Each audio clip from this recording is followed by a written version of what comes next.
दोस्तों जय हिंद, मैं हूं शम्स तबरेज और आप देख रहे हैं टाइम्स मेल। एनडीए की सरकार बनने के बाद, नरेंद्र मोदी जी के तीसरी बार प्रधानमंत्री बनने के बाद हमारे मोदी जी ने सबसे पहले एक काम बहुत ही तेजी से कर दिया। अपना कार्यभार संभाला, नेताओं को शपथ दिलाने के बाद उनको बांटना भी शुरू कर दिया कि तुम ये मंत्रालय रखो, तुम वो मंत्रालय रखो, तुम ये मंत्रालय रखो। एनडीए के घटक दलों के हाथ में सिर्फ रेवड़ी आई, उसे राजनीतिक भाषा में झुनझुना कहा जा रहा है। और इस झुनझुना थामने वालों में नीतीश कुमार की जेडीयू भी शामिल है, चंद्रबाबू नायडू की टीडीपी भी शामिल है। लेकिन अभी भी यह माना जा रहा है कि लोकसभा स्पीकर के पद को लेकर के दोनों में खींचतान लगी हुई है। दोनों ये कोशिश कर रहे हैं कि हमारा स्पीकर बन जाए, हमारा स्पीकर बन जाए, हमारा स्पीकर बन जाए। लेकिन टीडीपी यानी तेलुगु देशम पार्टी, आंध्र प्रदेश वाली तेलुगु देशम पार्टी और जो उसके मुखिया हैं चंद्रबाबू नायडू, अपनी स्पीकर वाली डिमांड को लेकर बिल्कुल अड़ गए हैं और इस हद तक अड़ गए हैं कि कुछ भी हो सकता है। लेकिन बीजेपी ने एक तुरूप का इक्का लाकर पेश कर दिया है।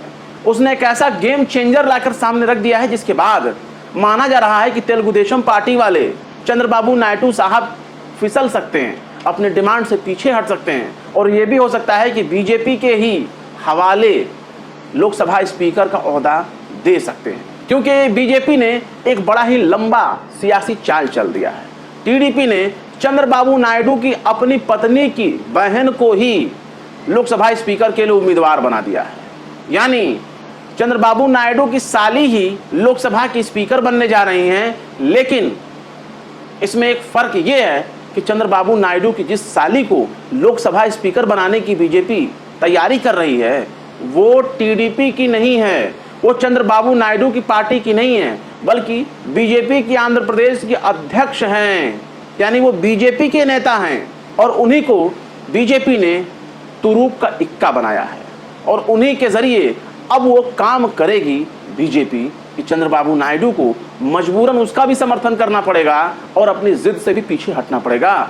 लेकिन राजनीति में क्या रिश्तेदारी कोई मायने रखती है? यही बात तो सबसे अहम है। राजनीति में रिश्तेदारों की कोई कीमत नहीं होती। राजनीति में रिश्ते बनते हैं, बिगड़ते हैं और खास तौर से दक्षिण की राजनीति में रिश्तेदारों को धोखा देने का एक लंबा चौड़ा इतिहास रहा है।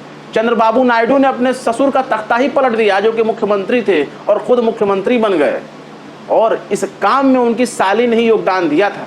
चंद्रबाबू नायडू की सरकार बनाने में ससुर को ओहदे से हटाकर पार्टी पर कब्जा करके और चंद्रबाबू नायडू को मुख्यमंत्री बनाने में पूरी मदद करने वाला अगर कोई था तो उनकी वही साली थी जो आज बीजेपी की आंध्र प्रदेश के अध्यक्ष हैं और उन्हीं को बीजेपी ने लोकसभा स्पीकर बनाने का फैसला किया है और वो जल्द ही इस मामले में चुनाव करा सकती है लोकसभा में।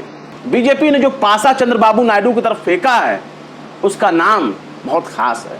चंद्रबाबू नायडू की साली का नाम दुग्गू पुरंदेश्वरी है और ये बीजेपी के राजमुंदरी लोकसभा सीट से सांसद हैं। ये बीजेपी की सांसद हैं, राजमुंदरी लोकसभा सीट से इस बार जीती भी हैं।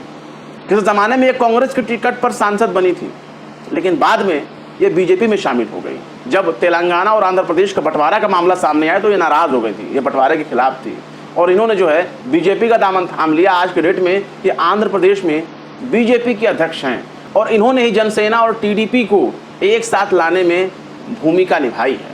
तो ऐसे भी मान सकते हैं आप कि चंद्रबाबू की नायडू की जो साली हैं उनसे अभी भी चंद्रबाबू नायडू के परिवार के रिश्ते खराब नहीं, क्योंकि उन्होंने पवन कल्याण की जनसेना और टीडीपी के बीच में रिश्ते करवाए, गठबंधन में लेकर के आए और एनडीए के गठबंधन के तहत इनकी पार्टी सबसे ज़्यादा सीटें हासिल करने के बाद वो पूर्ण बहुमत में आ गई और आज ही चंद्रबाबू नायडू मुख्यमंत्री पद की शपथ लेने वाले हैं या हो सकता है हमारे खबर देखे जाने तक वो शपथ ले चुके होंगे। यानी जब वो सरकार बना लेंगे आंध्र प्रदेश में तब माना जाए कि हाँ उन्होंने अब एक बड़ी कोशिश शुरू कर दी है और शायद अभी तक वो बहुत सी बातें मीडिया में कैमरे के सामने नहीं आ पा रही हैं जो बातें अब तक जाहिर हो जानी चाहिए और इसी का इंतजार शायद हो रहा है कि एक बार मुख्यमंत्री बन जाएं चंद्रबाबू नायडू, पावर अपने हाथ में, ताकत अपने हाथ में हासिल कर लें, उसके बाद वो एनडीए में कोई बड़ा खेल कर सकते हैं और ये भी हो सकता है कि वो अपना स्पीकर ही दावेदारी के साथ, मजबूती के साथ पेश कर दें और बीजेपी को झुकना पड़े। क्योंकि चंद्रबाबू नायडू को इस बात का भी डर है कि अगर स्पीकर का ओहदा उनको नहीं मिला तो जो उनके 16 सांसद चुन करके लोकसभा में आए हैं, कहीं मोदी जी पिछली बार की तरह इस बार भी कांड अगर कर देंगे तो टीडीपी के सांसद कब भाजपा का दामन थाम कर मोदी मोदी करने लगे, इसकी कोई गारंटी नहीं। महाराष्ट्र में उद्धव ठाकरे के बेटे आदित्य ठाकरे ने भी मीडिया में आकर के जेडीयू और टीडीपी को साफ साफ ये मशवरा दिया कि अगर आप अपनी पार्टी को बचाना चाहते हैं, अपनी पार्टी के वजूद को बचाना चाहते हैं, तो स्पीकर अपना रखिएगा, क्योंकि बीजेपी तोड़ फोड़ का काम जरूर करेगी और यही उसकी इतिहास में शामिल है और वो ऐसा काम कर देगी कि टीडीपी और जेडीयू के नेता टूट करके बिखर जाएंगे और वो बीजेपी में आ जाएंगे। तो सोचिए कि टीडीपी के 16 सांसद यानी चंद्रबाबू नायडू के 16 सांसद और जेडीयू के 12 सांसद यानी नीतीश कुमार के 12 सांसद अगर बीजेपी ज्वाइन कर लेते हैं तो क्या नरेंद्र मोदी जी को एनडीए का गठबंधन में रहने का कोई मतलब रह जाएगा?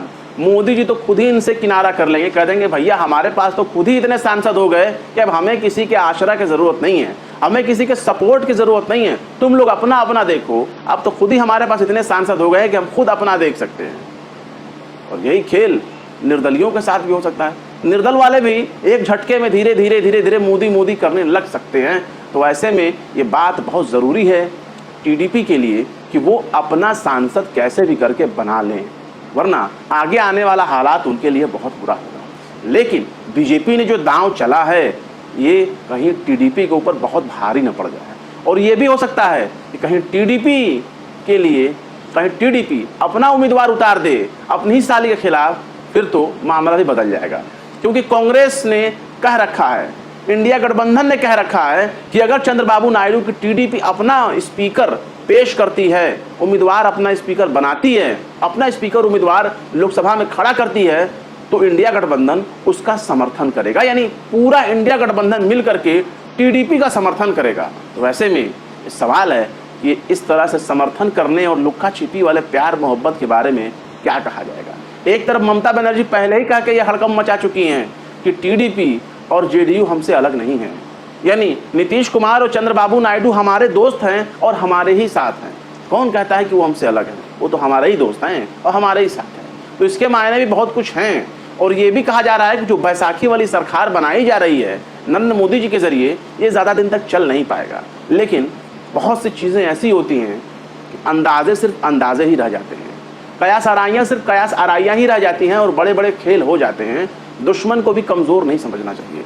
नरेंद्र मोदी और अमित शाह की जोड़ी इस मामले में कुछ भी कर सकती है। हो सकता है इंडिया गठबंधन सिर्फ अपनी सरकार बनाने का सपना देखता रहे और उन्हीं की पार्टियों को तोड़ करके, कांग्रेस के सांसदों को तोड़ करके और जोड़ तोड़ करके बीजेपी सरकार बना ले। क्योंकि सबसे ढीला कैरेक्टर अगर किसी का देखा जाता है तो वो कांग्रेसियों का है। कांग्रेस वाले बीजेपी में आते हैं और बीजेपी वाले कांग्रेस में जाते हैं और यही सिलसिला चलता रहता है। इसलिए राहुल गांधी जी को अपने सांसदों की भी फिक्र करनी चाहिए कि कहीं उनके साथ कोई बड़ा खेला ना हो जाए। फिलहाल क्या कहेंगे इस खबर के बारे में कमेंट बॉक्स में जरूर बताएं। फिर मिलते हैं किसी और वीडियो में एक नई खबर के साथ। शम्स तबरेज को दीजिए इजाजत। जय हिंद। तो देख लिया आपने हमारे इस वीडियो को। हमें उम्मीद है कि आपने हमारे वीडियो को लाइक किया होगा और दूसरों को भी शेयर किया होगा। अगर अभी तक आपने हमारे चैनल टाइम्स मेल को सब्सक्राइब नहीं किया है तो जल्दी से सब्सक्राइब कर दें और बेल आइकन भी प्रेस कर दें।